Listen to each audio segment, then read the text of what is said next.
नमस्कार, मैं मनमोहन मिश्र। दोस्तों, आज आरएसएस के खूनी कायरता और देश से गद्दारी की बात करेंगे।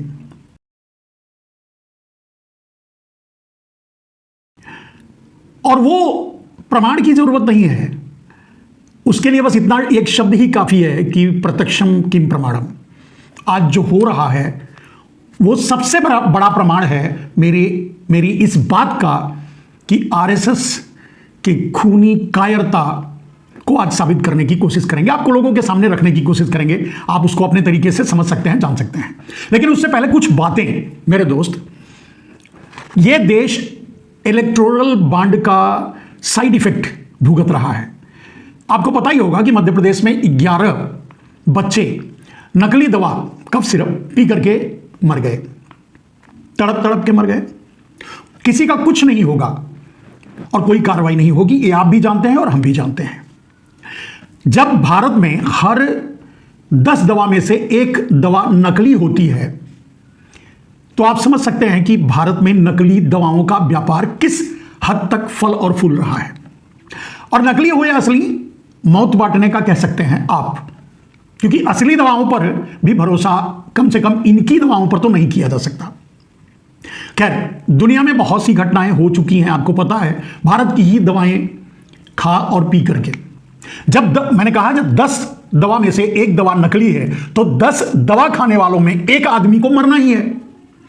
कहने का अर्थ यह है कि 10% लोग नकली दवाओं से हर साल मर रहे हैं। मरने वालों में से 10% नकली दवा खा करके मर रहे हैं, और यह सब नरेंद्र मोदी की कृपा से हो रहा है। तो आप कहेंगे नरेंद्र मोदी इसमें क्या करेंगे? इलेक्टोरल बॉन्ड है। इलेक्टोरल बॉन्ड का यह साइड इफेक्ट है। इलेक्टोरल बॉन्ड पे जब केस चल रहा था, इस पर जब चर्चाएं हो रही थी, गोदी मीडिया, सुपारी मीडिया, डाबर मीडिया कुछ नहीं बोला, लेकिन जो बोल रहे थे वो यही सामने आ रहा था बातें कि सिंपल पर सिंपल दवा कंपनियों के फेल होने के बावजूद भी उन्हें दवा बनाने और बेचने की परमिशन दी जा रही थी, सिर्फ इसलिए कि वो 100 करोड़, 200 करोड़, 500 करोड़ भारतीय जनता पार्टी को इलेक्टोरल बॉन्ड दे चुके हैं, वसूली दे चुके हैं। वैसे आप इस सरकार को, मोदी सरकार को, गुजरात लॉबी की सरकार को, गुजराती माफियाओं की सरकार को, गुजराती जोड़ी की सरकार को आप कह सकते हैं ये वसूली सरकार है। वसूली में अगर माल मिल गया तो ये पूरे देश को नीलाम कर सकते हैं। कुछ 10-11 बच्चों के मरने का इन पे क्या असर होगा? आपने देखा मेरे दोस्त, मैंने बार बार ये बात आपको चिताया था, छोटी छोटी बातों के बाद तब आरएसएस की बात शुरू करते हैं।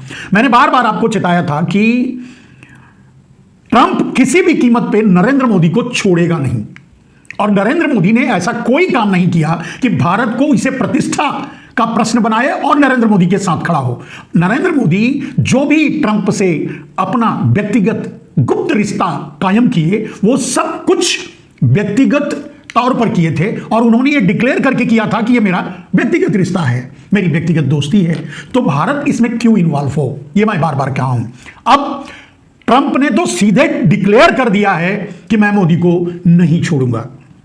अब नहीं छोड़ने में मैंने यह बात भी बताई थी कि पाकिस्तान और बांग्लादेश को खड़ा करके सामने अमेरिका भारत पर युद्ध तक जाएगा। बाकी इकोनॉमिकली जो बर्बाद करना है कर रहा है, 100% टैरिफ लगाकर, 50% टैरिफ लगाकर, यूरोपीय देशों को 100% टैरिफ लगाने के लिए बोलकर, भारत पर दबाव डालकर, मोदी को बेइज्जत करके, सब कुछ करके जो नुकसान कर रहा है, अगर नरेंद्र मोदी से बदला लेने के लिए, और नरेंद्र मोदी अगर प्रधानमंत्री की कुर्सी से नहीं हटते हैं तो ट्रंप पाकिस्तान को आगे करके भारत पर युद्ध थोपेगा। यानी पाकिस्तान सामने से लड़ेगा, पीछे से अमेरिका लड़ेगा, ट्रंप लड़ेगा। इस बात की घोषणा कह सकते हैं, इस बात के बारे में मैं बहुत बार बता चुका हूं, और इसलिए अनुरोध भी किया था कि नरेंद्र मोदी जी, देश बचाने के लिए आप छोड़कर जाइए, वो आपका व्यक्तिगत रिश्ता था, आप छोड़ दीजिए। छोड़ने का मौका था, दस्तूर भी था, 75 साल के हो गए तो क्यों नहीं छोड़े, इसी बहाने से छोड़ देते, इज्जत बची रह जाती। जाना तो नरेंद्र मोदी को पड़ेगा, और नहीं तो भारत को युद्ध की तैयारी करनी चाहिए। दूसरी बात, अब इसके प्रामाणिकता की बात समझ लीजिए। आपको पता ही होगा कि सेना प्रमुख ने भी और राजनाथ सिंह ने भी 2 अलग अलग जगहों से ये बातें सामने रख चुके हैं कि हम, अगर पाकिस्तान फिर हम पर हमला करता है या कुछ करता है तो हम उसे छोड़ेंगे नहीं। इसका अर्थ ये होता है मेरे दोस्त कि पाकिस्तान युद्ध की तैयारी में आगे बढ़ रहा है, और ये जानकारी भारत को मिल रही है। और इस जानकारी के आधार पर ही सेना प्रमुख भी बोल रहे हैं और राजनाथ सिंह भी बोल रहे हैं। मैं सेना प्रमुख से यह बात तो नहीं कहूंगा, लेकिन राजनाथ सिंह से जरूर कहूंगा कि राजनाथ सिंह, मोदी किसी का नहीं है। अगर कभी मुलाकात हो तो मोदी से बस इतना ही कहना कि भारत को तबाह मत करो, इस्तीफा दे दो। यह एक बात मैंने, युद्ध होने वाला है, मैंने कई बार बोली थी, लेकिन अब वो सामने आ चुका है। दोस्तों, बात आरएसएस के खूनी कायरता की बात करेंगे। तो खूनी कायरता, पहले कायरता की बात कर लेते हैं जब आरएसएस पर बोल रहे हैं, फिर उनके खूनी होने की बात करेंगे। तो पहले कायरता की बात कर लें। तो मैंने कहा कि प्रत्यक्षम किम प्रमाणम, वर्तमान में ही इस बात का प्रमाण है। भारतीय जनता पार्टी में ज्यादातर जितने भी नेता हैं, सबके सब जो जबरदस्ती घसीट कर लाए नहीं गए हैं डरा धमका कर, उनको छोड़ करके बाकी जो भारतीय जनता पार्टी और जनसंघ और आरएसएस से आए हुए नेता हैं, वो ज्यादातर, जो भारतीय जनता पार्टी के ज्यादातर नेता आरएसएस से लाए हुए ही हैं। अब उनके कायरता की बात कर लो, और खास करके अगर हमारे विदेश मंत्री हैं, उनके बारे में तो आप जानते ही वो आरएसएस ही हैं। बाकी तो सभी बड़े नेता, मोदी से लेकर, शाह से लेकर, गडकरी से लेकर, राजनाथ से लेकर, सब चड्डी पहनने वाले हैं, अंग्रेजों की छोड़ी हुई चड्डी पहनने वाले लोग ही हैं, आपको भी पता है। अब इसको अगर आप समझेंगे इनके कायरता की बात, खूनी कायरता की बात, तो पहले कायरता का सबसे बड़ा प्रत्यक्ष प्रमाण क्या है? आरएसएस के सभी लोगों की यही सोच है, मेंटालिटी है। अगर विदेश मंत्री की बात लो, चाइना से जब समस्या खड़ी हुई, उससे निपटने की बात आई, पूरा देश मोदी के साथ खड़ा होने का इजहार करने लगा। उसके बावजूद भी आपको पता है, जयशंकर ने कहा था कि चाइना एक बड़ी इकोनॉमी है, पावरफुल देश है, हम उससे कैसे लड़ सकते हैं। यही आइडियोलॉजी है आरएसएस की। आरएसएस कभी अपने से ताकतवर से लड़ने की हिम्मत नहीं जुटाता, अपने से दुर्बल को सताने, मारने, लूटने, काटने, पीटने का काम करता है। अब इससे बड़ा प्रमाण आपके लिए, और यही बात राहुल गांधी ने शायद विदेश में कह दी तो भारतीय जनता पार्टी के लोगों को मिर्ची लग गई, लेकिन इससे बड़ा मैं नहीं समझता कि उदाहरण कोई दिया जा सकता है आरएसएस की कायरता का। आप कहेंगे ये तो जयशंकर प्रसाद की बात थी, बात हो गई। दूसरे की बात कर लीजिए, नरेंद्र मोदी। दूसरा प्रमाण ऑफ कायरता, जेन जी आंदोलन से डर करके नरेंद्र मोदी एक देश के वैज्ञानिक और जमीनी कार्यकर्ता, समाज सेवी सोनम वांगचुक को अरेस्ट करके जेल में डाल रखा है, अपने ही चहेते को, सिर्फ इसलिए कि उसने नरेंद्र मोदी के वादे याद दिला दिए, या वादों को पूरा करने के लिए दबाव डाला, या वादों को पूरा करने के लिए धरना प्रदर्शन कर रहे हैं। आपको पता ही होगा कि उनकी पत्नी का भी, उनका भी बयान आया, पीछा किया जा रहा है, गायब करके रखा गया है। अगर उनके साथ कुछ कर बैठे, ये कर ही सकते हैं, मैंने कहा ये खूनी है तो ये कर भी सकते हैं। ये इनकी कायरता का दूसरी सबसे बड़ी मिसाल है। चड्डी गैंग वालों की कायरता का यह दूसरी सबसे बड़ी प्रत्यक्ष का प्रमाण है, प्रत्यक्षम किम प्रमाण, सबसे बड़ी मिसाल है। थोड़ा इसको अगर सोनम वांगचुक के से अलग और आरएसएस के बारे में अगर आप जानने की कोशिश करें, जानना चाहें, तो सबसे महत्वपूर्ण बात जो इस समय चल रही है पूरे देश में कि जेन जी का आंदोलन हो जाएगा, इस डर से आरएसएस भी बीजेपी से ज्यादा, मतलब अपने मुखौटे से ज्यादा, ओरिजिनल तो वही है, तो बीजेपी से ज्यादा आरएसएस डरा हुआ है। और मोहन भागवत इसको अपने मंच से भी बोलते हैं, अपने 100 साल के पूरे, आरएसएस के 100 साल के पूरे होने के मौके पर। नरेंद्र मोदी अपनी चड्डी पहनने का कर्ज उतार देते हैं, आरएसएस की प्रशंसा करके, उसे जोड़ करके, जिसकी छीछा लेदर भुगत चुके हैं दुनिया से लेकर देश तक। सबने इस बात का मजाक उड़ाया कि यह तो संभव ही नहीं हो सकता कि आरएसएस क्रांतिकारियों के लिए काम किया हो, देश की आजादी के लिए काम किया हो। तो देश बंटवारा के लिए जिम्मेदार हैं, देश से गद्दारी करते रहे हैं, क्रांतिकारियों से गद्दारी करते रहे हैं, देश को बांटते रहे हैं। अब इनकी प्रशंसा में सिक्के जारी करना, ये सब तो ये मोदी जी कर सकते हैं। मोदी जी को जरूरत भी है करने के लिए, क्योंकि ना तो उनका अपना डीएनए इतना कहीं इस तरह का कि बहादुरी का तगमा हासिल कर पाया है या बहादुरी साबित कर पाया है, ना ही आरएसएस का डीएनए। तो दोनों वही है, मोदी आरएसएस ही नहीं होते तो क्या होते? वो कभी क्रांतिकारी हो ही नहीं सकते, उनका कुल खानदान कभी क्रांतिकारी हो ही नहीं सकता। इसका सबसे बड़ा प्रमाण खुद मोदी है और उनके अब किए जा रहे कार्य। मेरे दोस्त, अब आती है बात जनसंघ की। 1925 में 27 सितंबर को जनसंघ की स्थापना सिर्फ इसलिए की गई क्योंकि उन्हें लगता था कि कोई एक संस्था बना लोगे तो अंग्रेज जाते समय ये सत्ता हमारे हाथ में देके चले जाएंगे, एक संस्था के हाथ में देके चले जाएंगे।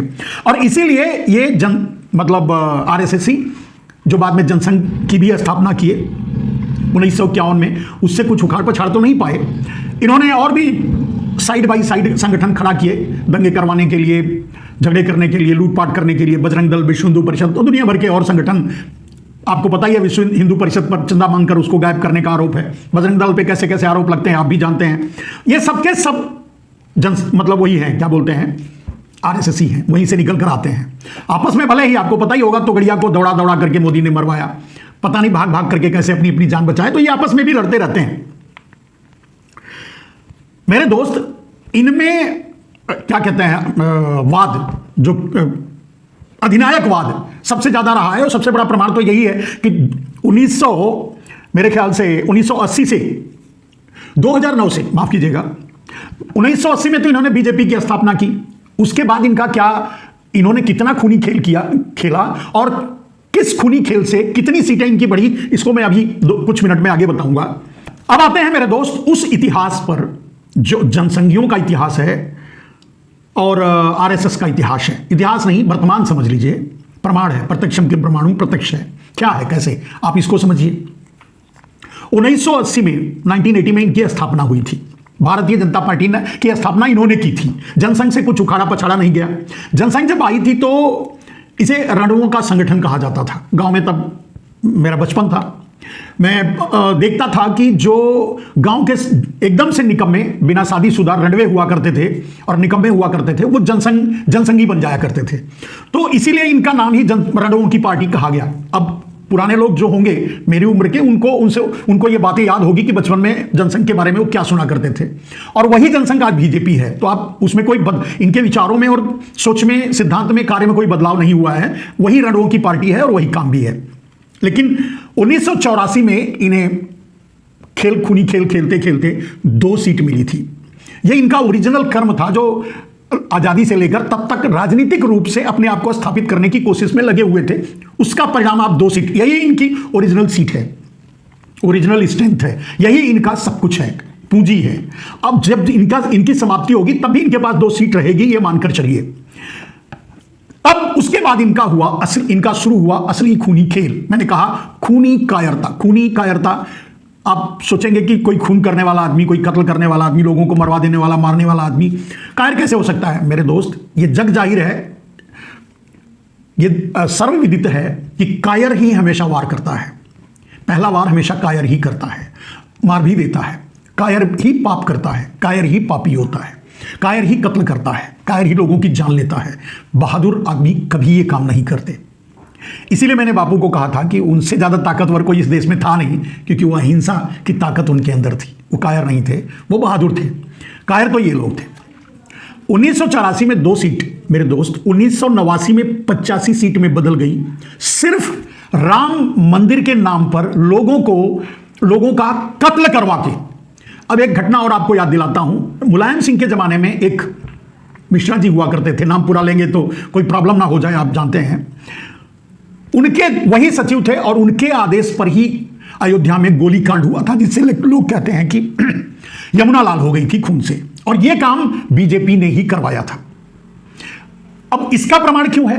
क्योंकि वही मिश्रा आज राम मंदिर का ट्रस्टी है, मुख्य ट्रस्टी। यानी वो उस समय कत्लेआम करवा रहा था आरएसएस के आदेश पर। इतना तो समझ गए होंगे, वरना उस समय के कत्ल का पारितोषिक आज उस आदमी को कैसे मिलता? बाद में वो नरेंद्र मोदी की सरकार में चीफ सेक्रेटरी वगैरह वगैरह बहुत से पदों पर रहा। लेकिन कहने का मतलब वो आदमी, मुलायम सिंह की सरकार तो थी, लेकिन काम जो आदमी कत्ल करवा रहा था, और पता भी था, मुलायम सिंह ने भी यह बयान दिया था, उस आदमी ने भी स्वीकार किया था कि ऑपरेशन सेंटर पे वही आदमी मौजूद था और उसी ने अयोध्या में गोली चलवाने का आदेश दिया था। आज वो बीजेपी का सर्वे सर्वा है, यानी चहेता है, बाद में भी रहा और बाद में, यानी साजिश वहीं भी वहां भी रची गई थी। तो उस खूनी खेल से मैंने कहा कि कातिल खूनी कायरता, उस खूनी कायरता का पारितोषिक यह मिला कि 1989 में, 1984 में 2 सीट मिली, 1989 में इनको 85 सीट मिल गई। तो इनको लगा यार ये तो हाथ में लड्डू आ गए। फिर उसी रास्ते पर ये बढ़ चले, आंदोलन करते रहे, राम मंदिर के से लोगों को बरगलाते रहे, ये करते रहे, वो परिणाम क्या हुआ मेरे दोस्त, 1991 में फिर चुनाव हुआ। आपको याद होगा मेरे दोस्त, यहां भी आरएसएस ने एक बहुत बड़ा कत्लेआम करवाया। क्या?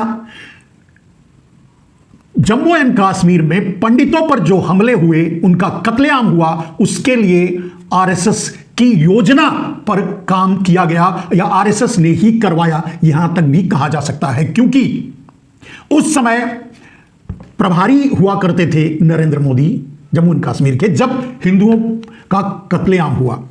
ये लोग शामिल थे वीपी सिंह सरकार में, और उनकी सरकार तब तक नहीं गिराए जब तक कि पूरी तरह से वहां के हिंदुओं को काट नहीं लिया गया। और उस कत्लेआम का परिणाम यह निकला कि आगे चुनाव हुआ और 85 सीट से 120 सीट पर ये आ गए।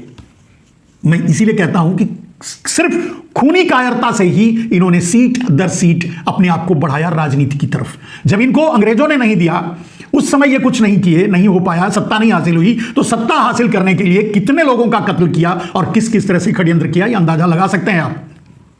इसके लिए कहने की बात नहीं, उस समय जो गवर्नर थे वहां, वो भी इन्हीं के आदमी थे। मोदी वहां के प्रभारी हुआ करते थे, और उसका फायदा सिर्फ इनको हुआ। हिंदुओं के जम्मू एंड कश्मीर में हुए हिंदुओं के कत्लेआम का फायदा सिर्फ इनको हुआ, इनकी 120 सीट आ गई मेरे दोस्त।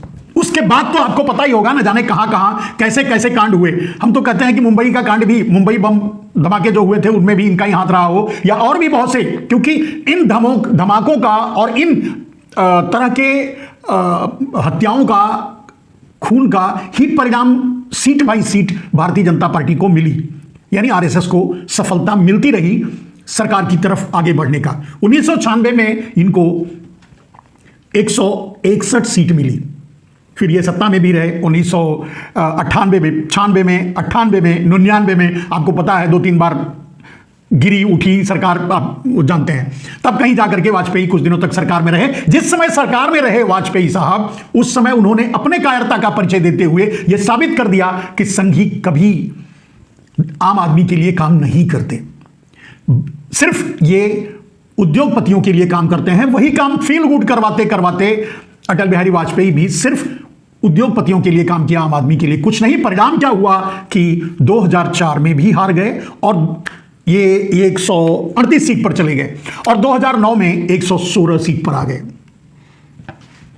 अब आगे देखिए मेरे दोस्त, 2001 से नरेंद्र मोदी ने खूनी खेल अपना गुजरात में शुरू कर दिया था, गोधरा कांड। फिर उसके बाद मुख्यमंत्री बनना इनकी तैयारी शुरू हो गई थी। अमेरिका और चीन इनके साथ लग गया था इनको प्रधानमंत्री की कुर्सी तक पहुंचाने के लिए।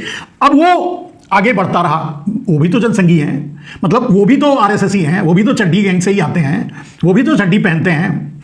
तो इन हाफ चड्डी पहनने वालों के बारे में जब आप समझेंगे, तो आपके इसी तरह से एक एक चीज को जब आप बारीकी से अध्ययन करेंगे तो आप आश्चर्यचकित रह जाएंगे मेरे दोस्त। 2014 में आते आते एक आरएसएसी का ही खूनी खेल इतना आगे बढ़ा कि ये 282 सीट जीत गए, झूठ जुमलेबाजी के बल पे, और नरेंद्र मोदी प्रधानमंत्री बन गए, एक आरएसएस का प्रधानमंत्री बन गया। खूनी खेल सफल हुआ, लेकिन 5 साल में ही इनकी ढोल भी फट गई। अटल बिहारी वाजपेयी की तरह पूरा देश जान चुका कि ये सिर्फ पूंजीपतियों के दलाल हैं, अमेरिका और चीन के दलाल हैं। दोबारा इनको सत्ता नहीं मिलनी थी, इनको वोट नहीं मिलना था। तो आपको मालूम है पुलवामा कांड करवाया गया 3 महीने पहले चुनाव से, और उसका फायदा यह हुआ कि फिर से नरेंद्र मोदी प्रधानमंत्री बन गए, यानी फिर से ये लोग चुनाव जीत गए। हमारे 42-44 सैनिकों की लाशों पर चढ़कर इन्होंने देश से वोट मांगा। देश वैसे भी इमोशनल है, शुरू से ही रहा है, अब भी है, और ये चुनाव जीत गए और फिर से सत्ता में आ गए मेरे दोस्त। उसके बाद इन्हें पता चल गया कि ये काम तो कर रहे हैं पूंजीपतियों के लिए, इलेक्टोरल बॉन्ड ले रहे हैं, घोटाले कर रहे हैं, देश लूट रहे हैं, काला धन गायब करवा दिया, सारे चोरों के साथ मिल गए, आपको झूठा दिलासा दिलाते रहे, नीरव मोदी को लाएंगे, मेहुल चौक से लाते कहां से? भेजे ही इन्होंने है, वहां भेजा ही है और वहां बसाया ही इन्होंने है अपना ब्लैक मनी एडजस्ट करने के लिए। तो ये लाते कहां से? तो दुनिया भर के, चाहे बुलेट ट्रेन हो, चाहे 2 करोड़ नौकरी हो, चाहे किसानों की आय हो, चाहे पेट्रोल महंगाई की बात हो, पेट्रोल डीजल के कम करने की बात हो, जितनी भी बातें ये किए सब झूठ का झूठ निकला, सब धोखा। ये उन 5-7 सालों में साबित कर दिया। तो कम से कम 2024 में कोई गुंजाइश इनके लिए बची नहीं, तो चोरी पर उतर आए। जो आज वोट चोर, गद्दी छोड़ के नारे लग रहे हैं, ये हार चुके थे। शायद ये दहाई के अंकों में ही इनकी सीटें आती। नरेंद्र मोदी खुद अपनी सीट हार चुके थे, लेकिन बस वही धोखाधड़ी, चोरी, वोट चोर, गद्दी छोड़ वाले अब चल रहा है, आप देख रहे हैं। ये भी एक कायरता है, आप समझ सकते हैं। इसे राजनीति नहीं कहते, इसे कूटनीति भी नहीं कहते, इसे कायरता ही कहते हैं। और वो कायरता का परिचय आपके सामने प्रमाण के रूप में है। ये सबके सब आरएसएस वाले हैं, सब चड्डी गैंग वाले हैं, चड्डी पहनने वाले, अंग्रेजों की चोरी हुई चड्डी पहनने वाले हैं। तो इनका काम, मैंने कहा, खूनी कायरता से ओतप्रोत भरा हुआ है। पूरा इनका इतिहास अगर आप देखेंगे तो वर्तमान भी देख लीजिए। प्रमाण के लिए एक और प्रमाण ले लीजिए। उड़ीसा में 50 साल से कभी दंगे नहीं हुए थे। अब डबल इंजन की सरकार है, केंद्र में मोदी है और उड़ीसा में भी आ गए चोरी के ही बल पे। वहां के लोग भी इनको वोट नहीं दिए, ये तो पक्का समझ में आता है। चोरी के बल पे सत्ता में आ गए, वहां भी दंगे हो गए। आरएसएस जहां पहुंच गया वहां खून ना हो, दंगे ना हो, खून ना बहे, यह हो ही नहीं सकता। यही प्रत्यक्ष है, इसे प्रमाण माने या ना माने। मैंने अपनी तरफ से एक भी आरोप कुछ भी नहीं लगाया है आरएसएस पर, एक शब्द भी नहीं कहा है। जो अब तक का लिखित प्रमाण है उसी को आपके सामने रखा है। आप भी अगर इस बात की, इस निगाह से इस बात की समीक्षा करेंगे तो आपके ऊपर भी आपको भी यह बात समझ में आ जाएगी और आपके ऊपर भी समझ में आ जाएगी। जब आवाज उठाएंगे तो कार्रवाई होगी, वो अलग छोड़ दीजिए। कायरता के 1 by 1 अगर स्टेप्स की बात देखेंगे, आपको पता ही होगा, सीजेआई के ऊपर जूता चल गया, चीफ जस्टिस ऑफ इंडिया के ऊपर जूता चल गया। जूता चलाने वाला खंडित मूर्ति के लिए, एक खंडित मूर्ति को ठीक कराने की बात के लिए डाला था। तो सुप्रीम कोर्ट इसीलिए थोड़ी बैठा है, भाई भगवान आपके हैं, आप कर लो, नहीं तो भगवान को बोलो करने के लिए। यह बात कहना कोई बहुत बड़े अपराध या गलत की तो नहीं था। लेकिन वो आदमी जब सनातनी है, वो आदमी जब आरएसएस ही है, सनातनी है तो आरएसएस ही होगा, मतलब ढोंग वाला। रियल सनातनी तो कोई और होते हैं, रियल हिंदू भी बहुत अलग हैं, हिंदू अलग हैं, धर्म भी अलग है। आरएसएस का दूसरा धर्म है खूनी धर्म, आरएसएस का सनातन भी दूसरा है खूनी सनातनी।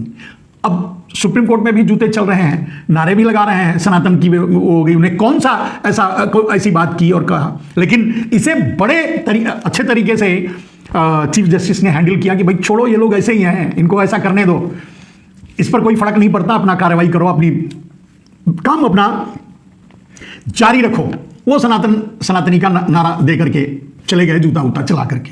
मेरे दोस्त, अब इन सारी बातों से मैंने आपको प्रामाणिक रूप से पूरी बातें कही और सन बाई सन इनके विकास की बात की। हर कत्लेआम के बाद इनका विकास हुआ है। तो जिस कत्लेआम का फायदा इनको मिल रहा है, तो कत्लेआम भी यही करवा रहे हैं। अब कोई इनके फायदे के लिए कोई आतंकवादी तो कत्लेआम करेगा नहीं, कोई टेररिस्ट तो करेगा नहीं, कोई इनका दुश्मन तो करेगा नहीं। इनका फायदा, चलो हम ये कर दें और इनको फायदा हो, ये इनको फायदा हुआ, मतलब यही कर रहे थे, करवा रहे थे। अब इस बात को अगर आप समझ सकते हैं तो समझ, नहीं समझ में आए तो बात मैं क्या कह सकता हूं।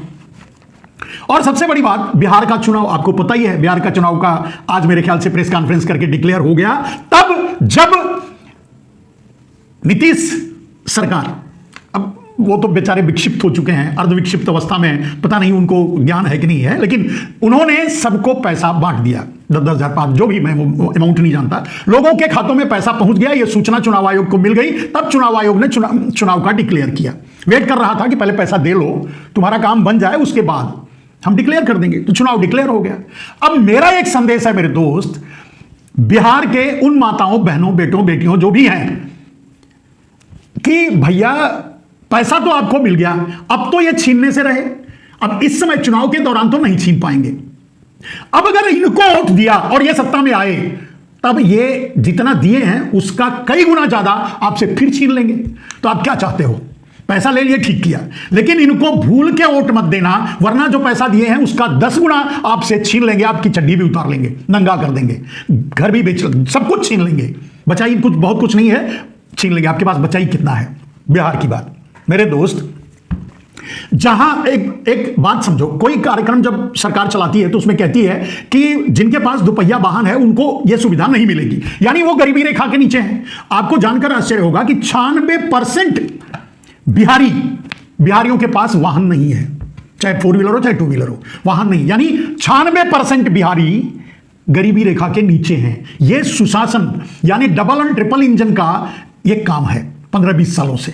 अब अगर इतने से आपका पेट भर गया हो और यह बात आपको समझ में आ गई हो कि ये लुटेरे हैं, तो पैसा भले ही ले लिया, वोट इनको मत देना, वरना जो दिया है उसका कई गुना छीन लेंगे। फिर मुझे मत कहना कि मैंने आपको बताया नहीं। कुछ और बात मेरे दोस्त, आपको पता ही होगा कि नरेंद्र मोदी मंचों से बोलते हैं, अभी भी बोलेंगे, आगे भी बोलेंगे, वहां घुसपैठिए घुसे हुए हैं। अब फिर मेरा एक सवाल है मेरे दोस्त, आप खुद समझो, जिस प्रदेश का कि 96% जनता गरीबी रेखा के नीचे हो, वहां कोई घुसपैठिया जाएगा क्यों? अरे वो तमिलनाडु में जाए, केरला में जाए, कर्नाटका में जाए, आंध्रा में जाए, या फिर और दूसरे प्रदेशों में जाए जो थोड़ा विकास कुछ किए, पंजाब में जाए, कहीं विकास हुआ है, वहां उनके लिए कुछ जगह बचे, वहां घुसपैठिए जाए तो समझ में आती है। वो बिहार में क्यों जाएंगे मेरे समझ में नहीं आता, जहां 96% पहले से ही गरीबी रेखा के नीचे लोग रह रहे हैं, तो वहां घुसपैठिए क्यों जाएंगे? नहीं जाएंगे इसका मतलब। और वही बात चुनाव आयोग ने प्रमाणित भी कर दिया। ढूंढ के मर गए, ढूंढते रह जाओगे, कोई घुसपैठिया नहीं मिला। लेकिन इन चड्डी गैंग वालों से बच के रहना, इसके बाद भी यही नारा देकर घुसपैठियों से बचाना है। घुसपैठिए आपकी बेटी ले जाएंगे, घुसपैठिए आपकी बहू ले जाएंगे, घुसपैठिए आपका लूट रहे हैं। ये मैं नहीं बोल रहा हूं, यही मोदी बोला था झारखंड के चुनाव में। झारखंड में यह बात कही थी, तब भी कहा था कि इसको यह बात कहने का कैसे अधिकार हो गया, और यह बेशर्मी से ऐसी बात कैसे कह सकता है। लेकिन कोई सुना नहीं, आप भी सुन लो। तो यह फिर भी कहेगा घुसपैठियों के नाम पे आपसे वोट मांगेगा, लेकिन यह तो साबित ही हो गया कि कोई घुसपैठिया नहीं। इनसे बड़ा घुसपैठिया कौन है? अगर इस देश में कोई घुसपैठिया है तो यही माफिया है। और माफिया कौन है, यह बताने की जरूरत नहीं, आप समझ गए।